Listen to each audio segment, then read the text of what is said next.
Good morning, everyone.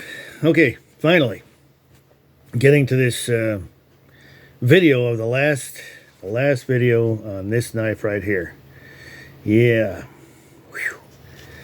Oh boy, I know it's been a process here. This is a knife that's been in the works for quite a while, and a lot more of it actually was directed towards the handle part than anything else. That's a leather stacked handle, for those of you who don't know what that is. And as you can see, it's got the hourglass figure. This is called the commando handle. All right, it's the whole knife itself is based off of a Randall Combat Companion. Now here, okay, last video I was severely caffeine depleted, but that's not happening today. Okay, so I've got coffee here, and I'm even more prepared. So okay, so just in case anything happens here, I'm all backed up. So and even more backup. oh jeez. All right, so like I said, this is a Monday. I already had a couple of things go wrong. That's what happens on Mondays. But anyway, okay, back to the knife. Now, that thing's got more curves on it than Beyonce.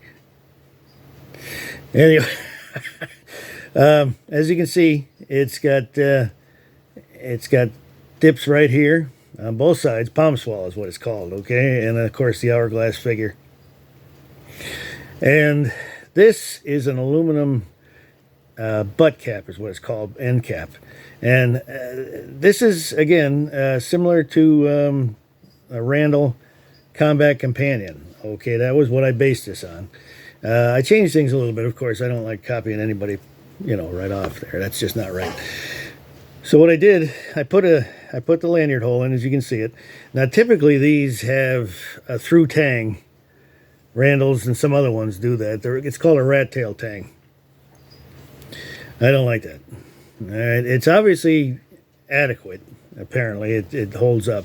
I don't like the look of it. I don't like to see a nut on the end of my knives and tighten down, and it just seems like you could undo it, and it's just, I don't care what Loctite you put on there. So my way of doing it, as you might be able to see it, that goes, as you can see, it goes a full tang. Now that's about a half an inch tang that goes all the way through the handle, okay? And then I pin it right there.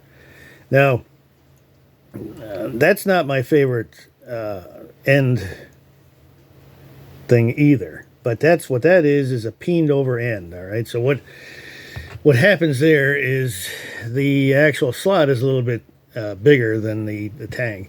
So you take it and you use a ball peen hammer and you tap down on the end and work your way around so that steel mushrooms out and fills in that gap. Now, in the old days, when they were making these type of knives, the military made a lot of leather stacked handles. They didn't do anything but stack the leather on there, put a butt cap on. They had a few other different locking mechanisms, and then they peened the end down, just like I mentioned. So if you've ever seen any older ones out there, most of them haven't fared too well over time. Moisture, especially the ones that were used in the jungle, World War II and Vietnam, they deteriorated. And they shrunk, or they swelled up, and then they shrunk, and then they fell apart, and consequently needed to be repaired, taken apart completely. That's not the way I make my handles. Now, these are all soaked in epoxy.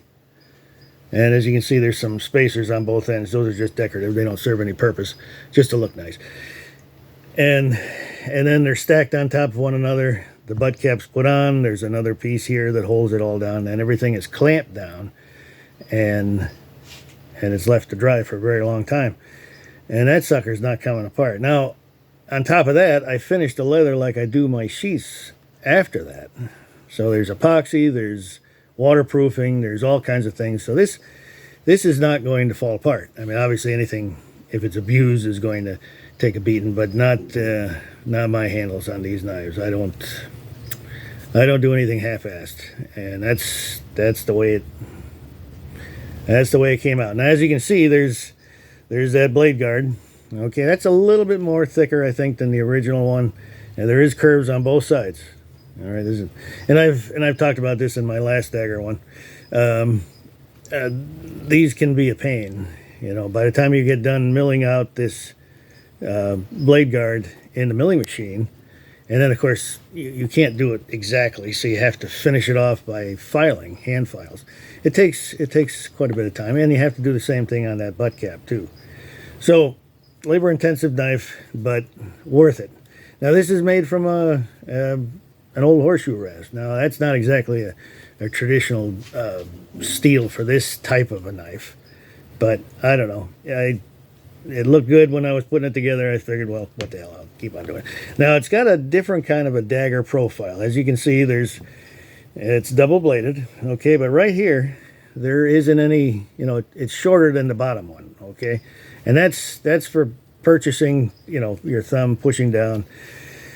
Plus it looks cool too. I don't know, that half dagger part there, it's just a little bit different when you're, you know, holding on to it. Now this part right here, that choil, there's that dumb word again. I don't know where the hell anybody came up with that, but that's what they call it. So anyhow, just like that, okay, you can press down, you can detailed cutting. That's the whole purpose of that thing right there. So, and yeah, okay, so Randall's made them like this. Sometimes they had a little dip in that side too to hang on to it, and for a more aggressive upcut type of, you know, it's a combat knife, so it is what it is. So anyway, so there it is. I'm very pleased with the way that came out. Like I said, I studied that handle for a very long time before I actually put it into works here, and I kind of like the way it came out. I'm going to be doing a lot of other ones like that. I have a really big knife that's going to be coming out here at some point. It's kind of like a Michigan Bowie style, based off of a marbles design from a long time back there. Anyway, that's going to have a leather stacked handle on it too, but it won't have that combat handle on it. This is something different. Anyway, I like that. So on to the sheath. Now, this is not a frontier type or any kind of a Western thing, but a basket weave pattern on leather on a knife like that just seemed to fit. Okay, I don't know, I was kind of trying to figure out, well, just what kind of a pattern, stamping pattern for that leather I wanted to put on there, and I came up with that. So, and of course got the button stud on there, you know, all that stuff, signed and dated, double stitched, all that. So I guess that's about it about that one. Really like the way that came out. You know, it's got a nice thing. Oh, and by the way, this one is spoken for. Thanks, Gary. Sorry this took so long to get the video here and everything, but anyhow, please like and subscribe, like I always say, or most of the time I forget to say it. But please do if you'd like, and more importantly also, if you'd like to have a knife, please understand my wait times.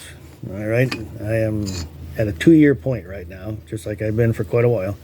2-year backlog, along with everything else that I have to do. So please just join my wait list. All right, ask for whatever knife you'd like to have. I'm going to be changing that around here a little bit soon. I mentioned that before. I'm going to be doing runs of specific pattern. Kephardts are coming up right now. Kephardts and Hudson Bays for orders that I have already and for new ones. So I'll send out an email on my wait list to let everybody know that, and we'll take it from there. So thanks again, everyone. Appreciate you watching, and we'll catch you in the next one. I bet this isn't going to work again. Nope. I don't understand that. Anyway,